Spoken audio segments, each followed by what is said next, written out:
Hi, in this video I will show you how you can create a long shadow effect using Canva. And in order to do that, first you have to prepare your document. I do recommend a blank new document with empty solid background, and then navigate to apps and then search for type extrude. This is the app that we need to use, and click on it, click open, and just wait until the app is fully loaded in our Canva account. And here I'm going to type for long shadow,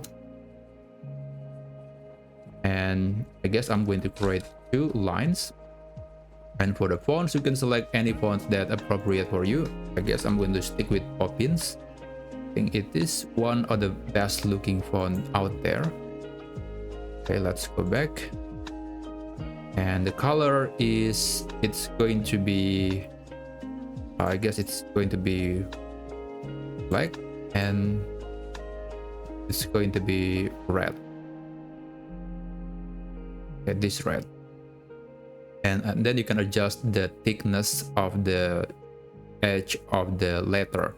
I'm going to stick with the default option. And extrude angle, this is very important. This is you can see how much angle do you want to change. This is just the orientation of the shadow. So I guess I'm going to put it here to the bottom. So I want, okay, that's okay, this is the one that I want to use. And this is basically the length. Extrude length is the length of the shadow. So you can make it very long, you can make it short. So this is something that you can adjust according to your taste. I guess I'm going to set it to maximum.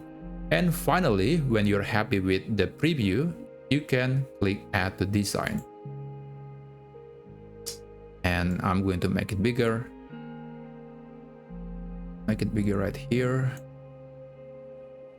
And yeah, that's basically it. That's how you can create a long shadow effect in Canva. I hope you find this video helpful.